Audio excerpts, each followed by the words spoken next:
This is the Not Bitter, Just Better podcast. The Everton our way. Straight from the street end.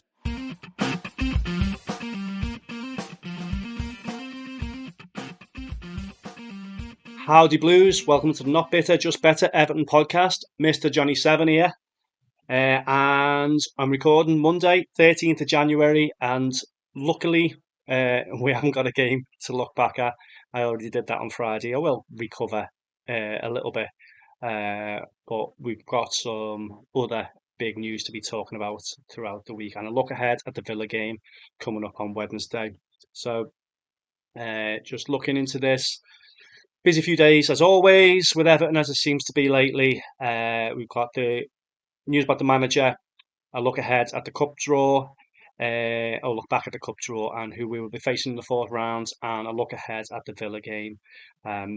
And we'll also look back at how it came about that Dyche left the club, and how it came about, how his replacement came in.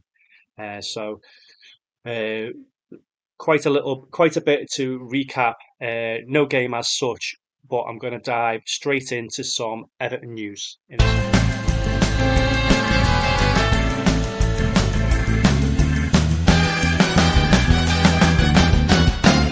News! Okay, so looking back, the timeline of things. Obviously, I already covered this on Friday and was waiting. But Sean Dyche's departure, Thursday, 9th of January, around 4:25 p.m. The news was announced, and of course, made note of the fact that we were playing at 7:45 that night. So the reasons, everyone knows the reasons, but poor results. Relegation threat and inconsistency throughout. I think the massive reason is the inability to score goals, and look like even working towards a solution to being able to fix that problem. There didn't seem to be any kind of nod towards that. There was a lot of passing the buck and blaming others, and the statements like that was a problem before I came here. It didn't really. He didn't really do himself any favours at all with statements like that, because as a manager, that should be one of the things that he's addressing, and he never did. One of his parts of his statements, he gave us all, and it was time for the change. So I don't think he ended up mentioning this on Friday's podcast, but apparently on the Monday, he was in a meeting with TFG, and he intimated that the club had gone as far as he could take it, or he'd taken the club as far as he could, but wouldn't actually resign from the club. So they were ultimately trying to work out some kind of package deal. I think the club, the owners were disappointed by their attitude, like he'd kind of given up. And therefore they didn't feel like he deserved the full compensation of his full wages. He was trying to hold out for that, and they came with some kind of mutual agreement. He has kind of come out since and seemed to blame everyone else but himself. But we look at the proof. The proof is in the pudding, and you look at the statistics, and the statistics were nowhere near good enough. He said, the situation, he got us out of a tricky situation, saved us from relegation, but now he's put us back in that situation. He should have done a lot more to fix this, and not rewriting history through his own, and rewriting the narrative in his own way. And he was doing that a lot, unfortunately. I put a poll out on Thursday, which ran into Friday, on whether it was the right decision. Mostly, it was a bit of a landslide on whether it was the right decision. Some kickback over the timing of it, whether he should have been, first of all, whether he should have been taking charge of the game. And some even argued that maybe he should be given until the end of the season. Again, you just have to look at the stats. What would make you think that we would stay up, given the form that we have been and the start of the season that we've had halfway through the season, and in the position that we were in? and not looking like we're going to get a goal from anywhere, whereas the teams below us look like they can score. Uh, my opinion on it is it had to be done. It had to be done swiftly, and that's what they did. Again, the timing was odd, as in it was 3 hours before the game. But if that was on the Wednesday, a day before the game, even that's odd. So uh, I like the fact that they were quite ruthless in it, and the stories that did come out about them holding out and not giving them the full whack. I kind of like that they were that they did that. So the management team that came in on Thursday night, we know about Baines and Coleman, 2-0 win against Peterborough in the cup. Not the best performance, a little bit brighter in some situations, a little bit. The two most positive players were probably Patterson, who hasn't had a run at all, partly due to injury, but also, he's on the bench sometimes when we've been struggling. And Armstrong, they were probably the two brightest players. There seemed to be a lot of a renewed team spirit afterwards, a lot of smiles.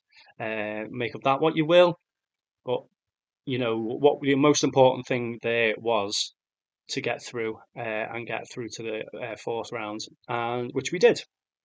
Okay, so the fourth round draw was on Sunday after the round of games on Sunday, and Everton were picked out to play at home against Bournemouth.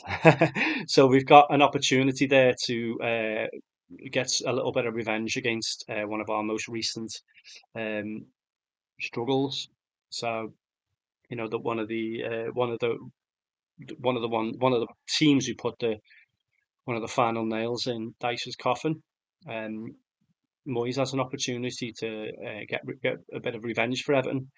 The weekend of the 7th of February. So I don't think that that's been decided yet on what day that is. I've not seen it. But also news that came out fixture-wise, which ties in around that same kind of time, is the Merseyside derby that was postponed earlier on in the season has been rearranged for Wednesday, the 12th of February. And I think that's a 7:30 kickoff. And it's a shame, in a sense, that it's not a Saturday game, but Goodison under the lights again. That could be a massive week for our season with the FA Cup fourth round, and then playing the shite in the last ever Merseyside derby that's taking place at the Old Lady. So that will be a historic day, night. But so two bits of fixture news there, and I'll go back now into the management merry-go-round timeline. Friday morning. So as you may remember, if you listened to last Friday's podcast with me, I was holding off for as long as I could in case Moyes was appointed. And then, what do you know? I just finished editing and putting up on Spotify and everywhere else, and then it was announced. So it wasn't actually finally announced. It was announced that he had agreed, or there was rumours that he had agreed. It wasn't actually confirmed by Evan until the Saturday morning. So I did hold on. Confirmed on the 10th. Was it? Well, he agreed on the Friday. Confirmed. I've lost it all myself now. Reasons for the selection: he could hopefully add some stability, defensive organisation, which we've kind of got a bit of anyway, and familiarity with the club ethos. Although he did say in his press conference today that it's a very different Everton that he's joining. It's 22 and a half years on since he first joined Everton. So he's now the age of 61. He joined us when he was 39. And he also went on to say, though, as well, we're getting a very different David Moyes. So hopefully we can bring out the best of each other. His vision, hopefully, to make Goodison Park a fortress again. And that would be a massive boost for Everton in our final 5 months at Goodison. If we can start making teams fear coming to Goodison again and getting some wins on the board as well, and not just shutting up shop, then he will have already made some massive strides towards being a successful successor to Dyche. So fingers crossed he can do that. Some backroom staff details. Bainesy is going to stay part of it. Very respected in his under 18 position. Obviously, he's got a 100% record in charge of Everton from his 2-0 victory on Thursday night. Billy McKinley's coming in, experienced assistant. He's been been with Moyes at West Ham twice, and has done stints in management as well. And Alan Irvine, who's coming back to the club as well, who's also been with Moyes in the past. I think he was with them at Preston starting out, and then with Everton last time as well. So, lot of experience there, and that youthful exuberance, hopefully, that Bainesy will bring. And Bainesy with these couple of years of experience under Moyes could be in line to make a step up himself at some stage. So, exciting in a way. It's not one of the big glamorous kind of appointments. I don't know who would have been really though, and who's going to come into that to that Everton position where we are. It's the poison chalice. So I'm relatively happy with it. I'm very comfortable with Moyes coming back. All of the stuff. It's bygones be bygones. All that kind of stuff. He wasn't treated the best by Everton fans when he left, and that's fair enough. He went off to Man U. When he did come in for the try and get players on the cheap, I think that was the thing that soured. And then saying Everton fans were a disgrace, all the news articles are resurfacing now. He's coming out saying the right things. He didn't say it was a dream to come back, but one day hoping to right his wrongs and get the opportunity to come back to Everton. I think that was nice. Maybe he was very, very hamstrung in his previous spell with Everton money wise. He might get a little bit to spend this transfer window. I'm just got Sky Sports on in the background now, and one of his statements in Sky Sports News: "You need players to chip in with goals. We'll be putting more pressure on the forwards to be the ones to do it, and we might look to strengthen in those areas if we can't get results ourselves." Okay, that's his first, one of the first quotes. He also did say in that press conference he's hoping to give Everton fans something to shout about in this transfer window. So hopefully we will bring in some players. We'll have some ideas of players that he has been watching as part of the West Ham setup, which will hopefully be maybe fresh in some areas of the pitch. So I think there's been calls to be strengthening in the fullback areas and attacking midfield, and obviously a forward. So hopefully that is what Moisey will do. So other news. Well, the other news really, because of that massive news within itself. The kind of transfer talk hasn't really gone anywhere. I saw some a little bit of Atalanta are preparing to make an approach for Calvert-Lewin, sign a pre-contract agreement because he's out of contract in the summer, and then Ipswich are favourites to sign Philogene. I hope I've said his name right there. So not a whole lot else to be talking about there, but I think obviously we've got the Villa game coming up, and I'm going to talk about that in a sec. I think once that game's out the way, Moyes has had a few days to assess what he's got, then we might start looking to strengthen. Who knows who's going to be making these decisions to sign the players? So Moyes is going to have some ideas himself. Obviously, we've got the director of football here who's going to have his ideas or idea of what he wants to sign or who wants to sign. Whether they conflict or not is another matter. Be interesting to see whether Armstrong gets another run out, whether Patterson gets another run out. Again, Moyes just on the telly now, and it is good to see. How different does he look? 22 and a half years on from when he first signed up at Everton, fresh faced at the age of 39, and now like someone's nan. Someone say, sorry, that's disrespectful. And a few of the shout will have to say change, won't it? He had red hair and we don't care, or he's got white hair and we don't care. Davy Moyes. So a little bit of a tweak in there to the song. Um, so yeah, the responses, I've seen a lot of people. There has been. It does seem to be a bit of quite positive all round in Moyes' appointment. Some people have said it wasn't my first choice. Would have liked someone young, up and coming. But it's safe, or it looks like a safe appointment. And now let's get behind Moisey. And that seems to be the majority of people's opinion. Some people have been quite glowing and welcoming him back, and are made up to see Moisey back.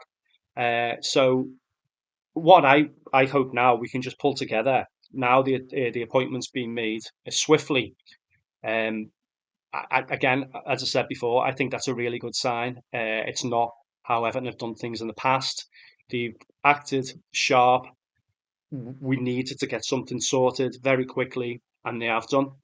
And they addressed the situation with Dyche. That dragged on a little bit, but when it was time to go, he went, and then we've appointed someone within 2 days. So it's refreshing. Hopefully, we'll be just as swift when transfers are incoming, because we don't have to drag things out. Every other club seems to get linked with a player, and then they do the reveal video.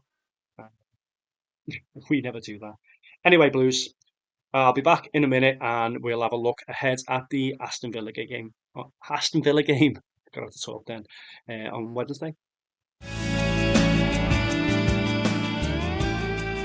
This is the Not Bitter, Just Better Everton podcast. If you haven't already, go and like us on Facebook, facebook.com/EFC Not Bitter, Just Better, or you can find us on Twitter at Just Better EFC. Okay, as I mentioned before, we're going to now have a look at the Villa game coming up on Wednesday. You might have heard me cat then trying to make a cameo on the podcast, Snoop Moggy Mog. She might pop up for a minute. I don't know. We'll see. But proven to be a distraction. I need to get. The last couple of times I've recorded in a bit of a studio space, and now I'm just at home. So yeah, not quite as professional today. You will have just heard our links. So if you aren't already following us on the different platforms, please feel free and spread the words, share, like, etc., etc. And I'm doing my best to try and grow again and get back to a good listenership and getting consistent content out whilst doing my full-time job and all that kind of stuff. But it's you may have noticed I'm jumping fully back into it, and it feels good to be engaged mentally with Everton again, because kind of it's been difficult to be fully switched on with the negativity over the past couple of years, and but positive vibes going forward. So looking ahead at the Villa game. Okay, so I think their form's quite a model of inconsistency at the moment. I think they've got um, what is it? Win, draw, loss, win, draw, loss. League position eighth as of today. They've got strong midfield. Look at some individual players in a sec, and very effective on the counter attack. Dangerous wide, particularly through Bailey. Or Bailey's played the last couple of games, but he was in and out earlier on in the season, but he does quite well against Everton. Our own recent form, obviously before the cup game, we struggled big time. Hopefully, we'll have a little bit of boost of morale. The vulnerabilities in defence are a concern just because we haven't, if we concede one, or, the way it's been, if we concede one, defence is meant to be our strength. So if we concede one, that seems to have been it. And chasing after the game, the City game aside, when we conceded, and then Inzaghi scored a wonder goal. Other than that, we didn't know where the goal was going to come from. So Broja is a doubt with his knee. God knows how he that injury didn't look good. It just looked very, very awkward. Calvert-Lewin overall fitness is a doubt, and then Tarkowski is probably going to make it back. He didn't even make the bench on Thursday. I imagine he's going to come straight back in for Keane, and O'Brien will drop down, and we'll go back to a 4-4-5-1 by the looks of things. Armstrong hopefully will get a sniff, maybe off the bench. I can't see him starting if everyone's fully fit. But very, very bright appearance against Bournemouth. Beto got a goal against Bournemouth as well. Moisey could get something out of Beto. At this stage, though, if Calvert-Lewin's not fit and Broja's not fit, it's got to be Beto, hasn't it? So I can't really put anyone else to watch there. Pickford has been our man of the match in so many of the recent games, and you wonder what the scorelines could have been if he wasn't in goal. So whereas we had a lot of the ball against Bournemouth, no, we didn't. We had a lot of ball against Forest, and they just hit us on the counter attack. We play better in the other way around. So will we let Villa have the ball and we'll try and hit them? That seems to be the way our better way of playing, because on the ball we haven't been good at all. Maybe Moyes will have us doing a little bit better, a little bit more patience and out to the wings and more patient build up rather than just lumping it up. Moyes wasn't really one for that, just long ball. From what it seems ages ago, it was what 11 and a bit years ago. A lot of the criticism at the time was that Moyes was often too patient with we just go from wing to wing to wing and try and break it down that way. But I think we'd rather see that, wouldn't we, with the cross, but then getting crosses in, and rather than just lumping it up to Calvert-Lewin with no one to support. It'll be interesting to see whether he will go with two up top ish. I don't think many managers will play that anymore, but it would be more fluid, having either a Broja or Beto, or even Ndiaye behind Calvert-Lewin, or whoever is up top playing one behind and then dropping into the midfield position to get back behind the ball. Be interesting to see whether that happens. Be interesting to see what Decore's role will be going forward. So I don't know. That first game, it's a tricky one, isn't it? Because Villa are a good side. That we were 2-0 up there in the away game this season. I was there and was absolutely gutted that they managed to turn it around. But turned it around with a wonder goal, 2 goals from Watkins, wasn't it? And then Duran with a Waldy, which put them 3-2 up. Yeah. So ones to watch here. Watkins, really, really very, very consistent top performer over the past couple of seasons. Clinical finisher, and he scored a fair few past us. Douglas Luiz, creative and composed in midfield. We've got Leon Bailey, who a threat from wide. We've got Barkley, who's had a few decent performances lately. Other former Everton players, we've got Luca Dean, who's again leading or up towards the top of the assists or the chances made. And it's such a shame that we let him go. Anana, another one we let go, and who Dyche has been moaning about having to sell his star player. Yeah, he didn't really get on with Onana, and Onana, I think everyone, although we could see the quality that he had at Everton, he didn't really show it often enough for us. The only thing he showed me was um, how much he liked to milk the applause after everyone else had gone off, 5, 10 minutes after the final whistle. Um, yeah, wasn't the biggest fan. So, but that ability is there. So a few to watch there, and obviously they've got the best goalie in the world uh, there as well. They've got strong players throughout. Um, is it Morgan Rogers, Tyrone Mings? They've got quite a few to watch, but we're going to have to focus on our game. The midfield duel, Gay, Mangala, and Decore versus Luis and McGinn. Bailey's pace against our fullbacks, Young playing against his former club, and Nikolenko hopefully can find some consistency.